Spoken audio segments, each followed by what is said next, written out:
Hi my loves! Welcome back to my channel.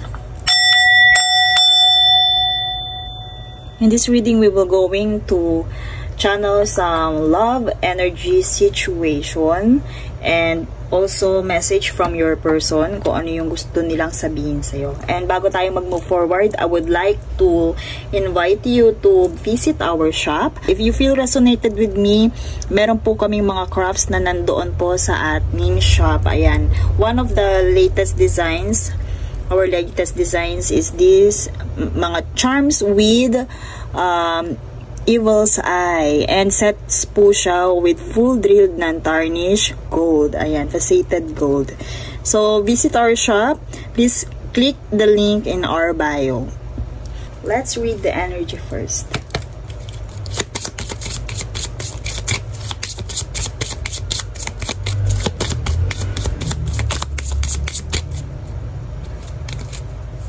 History. Today. Okay, ang ganda nito, past and present. Extreme harsh cut off. Okay, drastic.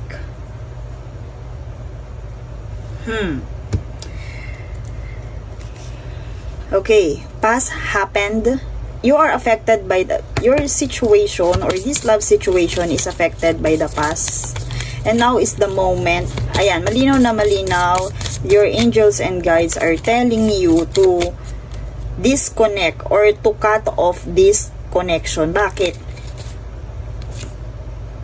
Okay. You are guided by the universe. Remarkable.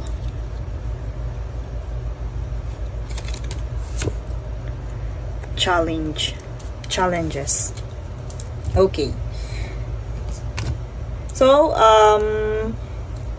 this connection, I feel na the universe are telling you to cut off the connection with this person. Why? Okay, cut the connection with this person. May nangyari na sabihin nating this happened in the past. May mga nangyari na sobrang laki ng sugat, sobrang sabihin nating nilumot na, or sabihin nating sobrang tagal na nangyari. And now, parang kumbaga, you have to enjoy, you have to live your life to the fullest.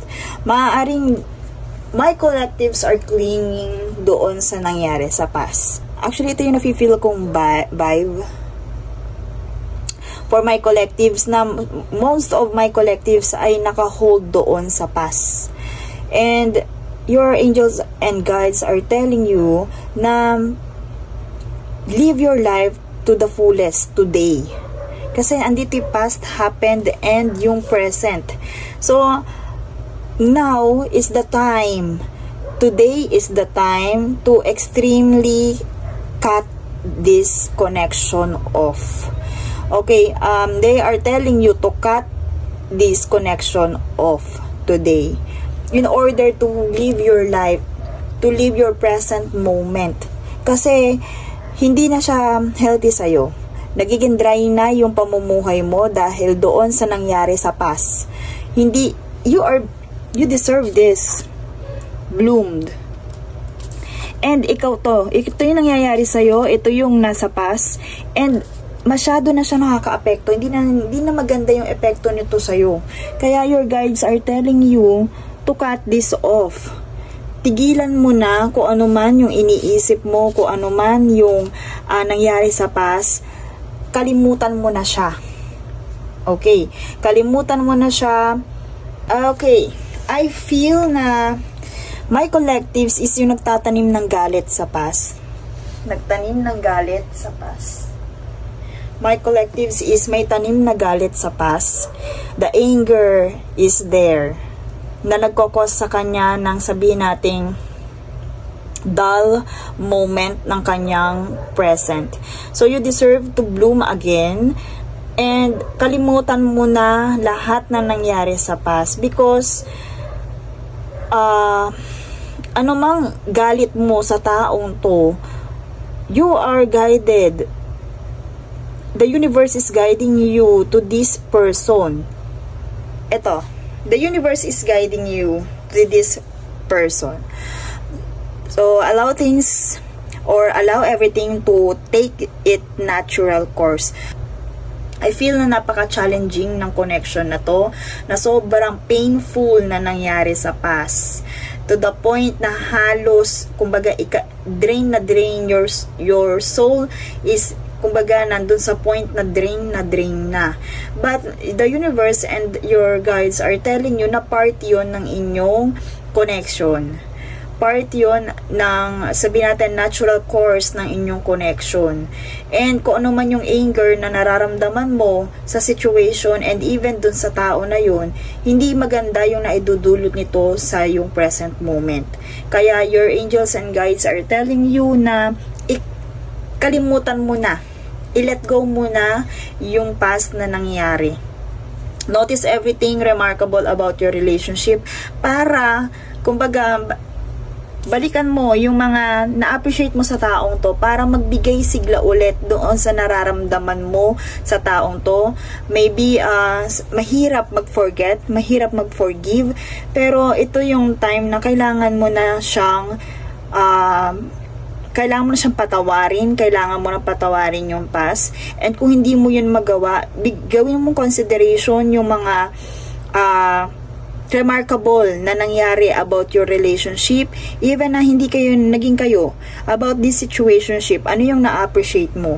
And be mindful na lahat ng challenges, even all the true soul connections involves challenges. Okay? Involves challenges.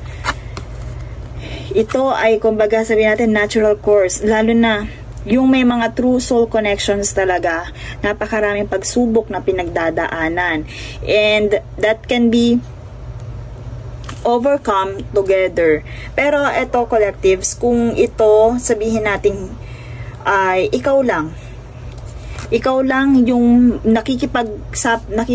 ikaw lang humaharap dun sa challenges na yon. Hindi siya soul connections. Or hindi siya soul connection, hindi siya true soul connection.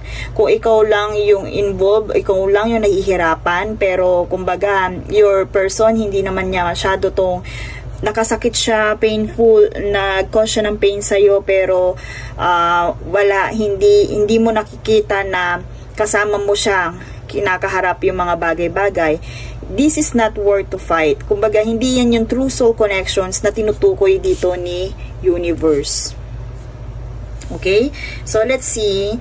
Let's channel your person's messages for you. I wish I could share my good news with you. Maybe ikaw nga ay masasabi nating sinarado mo ang maaaring sinarado mo ang pinto sa taong to at hindi mo siya binigyan ng pagkakataon na makalapit sa'yo. I knew exactly what I was doing. Okay, I knew exactly what I was doing. Maaaring may ginawa ka talaga na ikinagalit sa kanya. And I bury myself in work to forget you. Yes. Sasabi natin, naghiwalay kayo ng landas. Nakapaghiwalay kayo ng landas. And that is part of the history. But, another supporting messages from your person. Kumbaga, hiwalay kayo. And, pinipilit niyang kalimutan yung mga bagay-bagay. And, ikaw naman is nandun pa rin, nakakaramdam ka pa rin ng pain and galit. You are my everything. Okay. So, I feel na, kasi notice, your angels and guides are advising you to reminisce the good things in this person. Think before you act. Ayun, okay. Maybe you are thinking to cut this person off. Maybe meron kang hindi yun sa nangyari sa past, nasaktan ka, and today gusto mo nang mag-move, gusto mo nang i-live your life, your present moment, and maaaring kinat off mo na talaga yung taong to. But yung taong to still into you na sabihin nating sinusuportahan ni universe. Pwede yun. Dahil think before you act. Maybe you are planning to have or to make some decision na hindi na siya kasali. Pwede yun. And this person wants you to know that you are the everything. And yun nga, baka parang nakasupport si universe dito sa person na to. And ikaw naman, gusto mo na siyang i-let go. Gusto mo na siyang i-cut off. Dahil dito, think before you act, maaaring meron kang gustong gawing decision na hindi favorable sa connection na to. Okay? I feel that my collectives are trying to planning to make a decision without this person. So maybe hindi mo na din siguro unexpectedly ito yung na-channel mong messages. Okay, you are planning to cut this person. This is the confirmation. You are planning to cut this person and they want you to know na they are thinking about you. They are thinking about you right now. Another supporting messages again. You are planning to cut this person. Kaya they say that think before you act. Maybe inalis mo na talaga siya sa buhay mo. Gusto mo na siyang ialis sa buhay mo. Kaya, ayun, okay. Do you even see me that way? Puno ka siguro ng galit or pagkadismaya sa taong to. Gusto mo na nga talaga siyang i-cut off. Ayan. Actually, connected siya dito.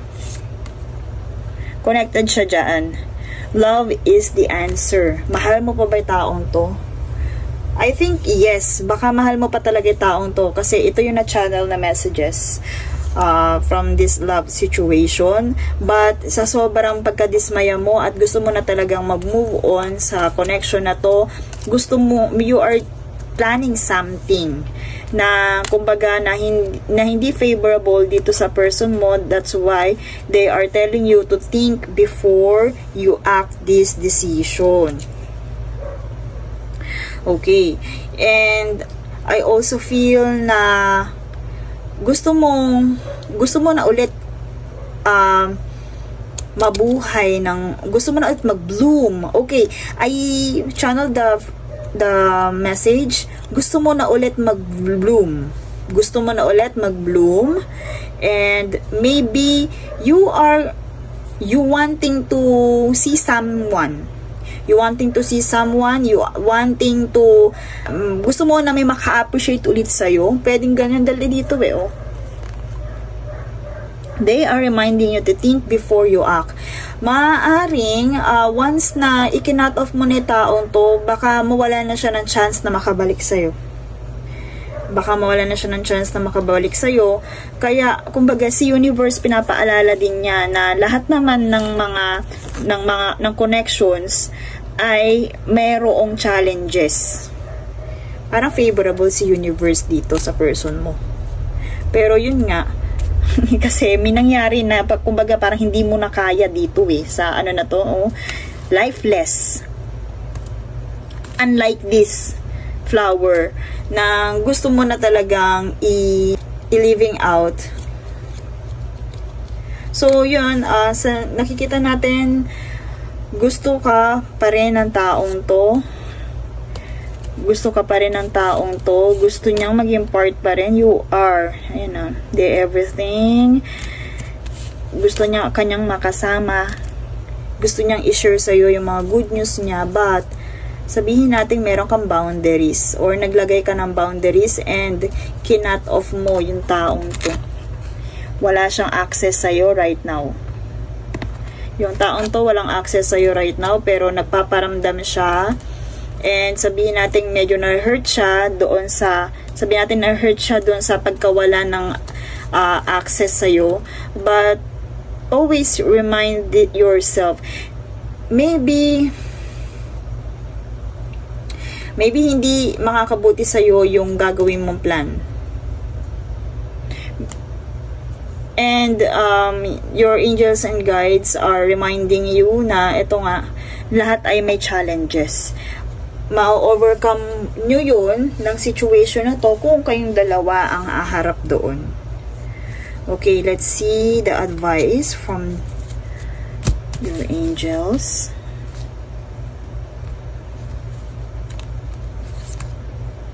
Acceptance. Acceptance is the key to inner peace. At times, we must accept things as they are. Oo nga. Eto, kung ano man ang nangyari sa past, kung ano man yung pinagdaanan nyo sa past, kung ano man ang nakaraan ng taong to, you have to accept that. Yan ang matibay. Favorable talaga si universe dito sa person mo.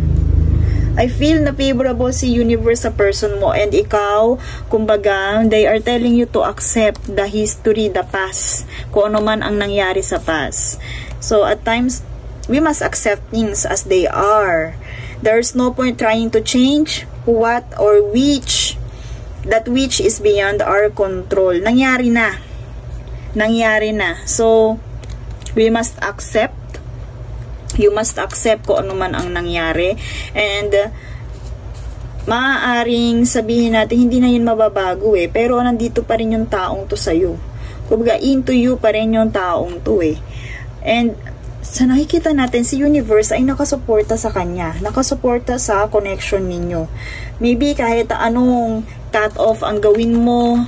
And maybe, yes, I channel the messages, maybe ikaw talaga is planning to do something na kumbaga hindi mo pinag-isipan or nadala ka ng sitwasyon na to. Kaya gusto nila si universe and this person na paalahanan ka and ipaalala sa iyo yung love na meron kayo sa isa't isa, yung love na meron ka sa taong to before.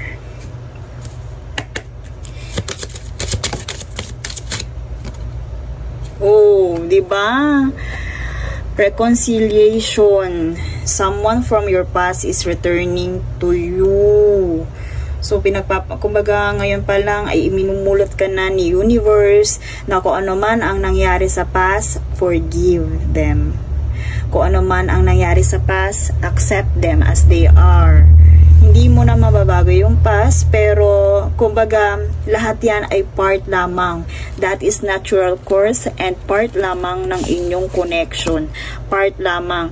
Kung walang challenges ang inyong samahan, hindi siya true soul connection. So, kailangan ma-accept mo yon, my loves, na ito ay part, pero sobra, hirap na hirap ka dito. You are full of pain na halos, kumbaga, halos sabihin mo ikinasira na ng buhay mo or yung pagka-drain ng yung soul, yung idinulot sa iyo ng taong to. Kaya kumbaga meron ka mga bagay na papasok sa isipan mo na gusto mo nang gawin na hindi kasama yung taong to. But eto, this love situation leads or maaaring dumating sa maaaring may reconciliation na dumating dahil nga you're someone still into you. And they are telling you na sana maintindihan mo na nandun, na ma-accept mo yung mga bagay-bagay na nangyari sa inyong dalawa.